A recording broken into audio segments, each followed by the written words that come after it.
தெரிந்து கொள்ள பிரபாஸ் கதவம் சேனலை சப்ஸ்கிரைப் பண்ணி பெல் ஐகானையும் கிளிக் பண்ணிக்கோங்க. கோவை மாவட்டம் பொள்ளாச்சியில் சர்வதேச பலூன் திருவிழா ஆண்டுதோறும் நடத்தப்பட்டு வருகிறது. தமிழக அரசின் சுற்றுலா வளர்ச்சித்துறை மற்றும் தனியார் அமைப்பு இணைந்து நடத்தும் இந்த திருவிழாவில் வெளிநாடுகளில் இருந்து ராட்சத பலூன்கள் வரவழைக்கப்பட்டு பறக்கவிடப்படும். இதனை காணவும் பலூனில் ஏறி பயணிக்கவும் அங்கு ஏராளமானோர் கூடுவார்கள். நமது நாட்டின் மென்பொருள் சேவைகளின் தலைநகராக சென்னை மாறி வருகிறது என்று தகவல் தொழில்நுட்பம் மற்றும் டிஜிட்டல் சேவைகள் துறை அமைச்சர் பழனிவேல் தியாகராஜன் தெரிவித்துள்ளார். பொங்கல் பண்டிகை தொடர் விடுமுறை எதிரொலியாக விமான டிக்கெட் கட்டணங்கள் பல மடங்கு உயர்ந்துள்ளது. தீவு திடலில் தமிழ்நாடு சுற்றுலாத்துறை சார்பில் 48வது இந்திய சுற்றுலா மற்றும் தொழில் பொருட்காட்சியை அமைச்சர் உதயநிதி ஸ்டாலின் நேற்று தொடங்கி வைத்தார்.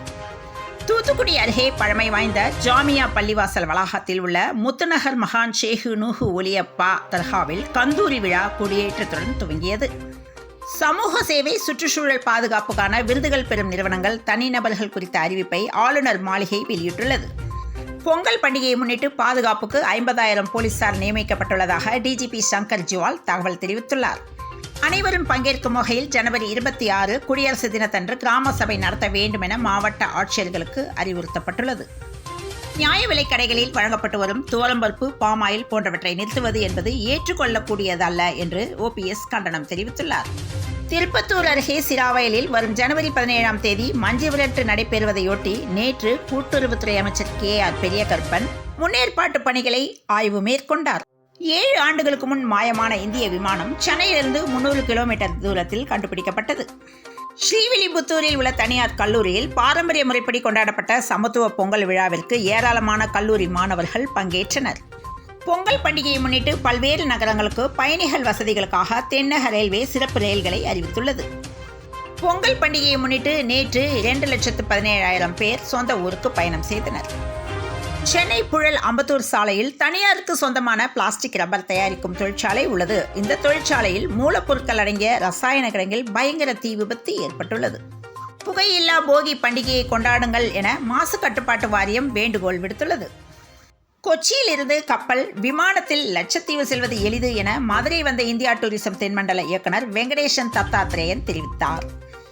சென்னை மாநகராட்சியில் சிறப்பாக பணியாற்றிய 113 டிரைவர்களுக்கு தங்கப்பதக்கம் வழங்கப்படுவதாக உள்ளது. குற்றவாளி கூண்டில் நிற்கும் துணைவேந்தருக்கு கவர்னர் ஆதரவளிப்பது சட்டவிரோதம் என K. பாலகிருஷ்ணன் தெரிவித்துள்ளார். சபரிமலை மகரஜோதிக்கு முன்னோடியாக பிரசித்தி பெற்ற அம்பலப்புழா ஆலங்காடு பக்தர்களின் பேட்டை துள்ளல் நேற்று நடந்தது. இதில் ஏராளமானோர் உற்சாகத்துடன் கலந்து கொண்டனர். மதுரை மாவட்டத்தில் ஜல்லிக்கட்டு போட்டிகள் ஜனவரி 15 அவனியாபுரத்தில் துவங்குகிறது. ஜல்லிக்கட்டுக்காக அலங்காநல்லூர் அருகே கீழக்கரையில் கட்டப்பட்டு வரும் பிரம்மாண்ட அரங்கத்தை இம்மாத இறுதியில் முதல்வர் ஸ்டாலின் திறந்து வைக்க உள்ளார். இந்திய கடலோர காவல்படை வலுப்பெற்று வரும் நிலையில் ஜப்பானை போல பல்திறன் உடைய வீரர்களை உருவாக்க நடவடிக்கை எடுக்கப்பட்டு வருகிறது. செல்ல பிராணிகளை வளர்ப்பது நம்ம ஹார்ட்டுக்கே ரொம்பவும் நல்லது என்ற தகவல் வெளியாகியுள்ளது. செல்ல பிராணிகளை வளர்ப்பதற்கு ஒவ்வொருவருக்கும் ஒவ்வொரு காரணங்கள் உண்டு. சிலர் காவலுக்காகவும் சிலர் பாசத்துக்காகவும் வளர்க்கின்றனர். இருந்தாலும் வீட்டில் நாய், பூனை போன்ற செல்ல பிராணிகளை வளர்ப்பது உடல் ரீதியாகவும் மன ரீதியாகவும் பல பலன்களையும் நன்மைகளையும் அளிக்கிறது. கனமழையால் சேதமடைந்திருக்கும் பயிர்களை முழுமையாக கணக்கிட்டு உரிய இழப்பீடு தொகையை வழங்க வேண்டும் என டிடிவி தினகரன் தெரிவித்துள்ளார். ராமர் கோவில் கும்பாபிஷேகத்திற்காக 11 நாள் விரதம் துவக்கினார் பிரதமர் மோடி. BSNL நிறுவனம் 4G சேவையை விரைவில் வழங்க உள்ளது. சார் பதிவாளர் அலுவலகங்களில் கூடுதல் முன்பதிவு டோக்கன்கள் வழங்கப்படும் என பதிவுத்துறை தகவல் தெரிவித்துள்ளது. பாரத சாரண சாரணியர் இயக்கம் மாநில செயற்குழு கூட்டத்திற்கு அமைச்சர் அன்பில் மகேஷ் பொய்யாமொழி பங்கேற்க உள்ளார். கூட்டுறவு வங்கிகளில் ரூபாய் 20 லட்சமாக இருந்த நகைக்கடன் உச்சவரம்பு ரூபாய் 30 லட்சமாக உயர்வு பெற்றுள்ளது. பழைய ஓய்வூதிய திட்டம் உள்ளிட்ட கோரிக்கைகளை வலியுறுத்தி போக்குவரத்து தொழிற்சங்கங்கள் வேலை நிறுத்த நோட்டீஸ் வழங்கின.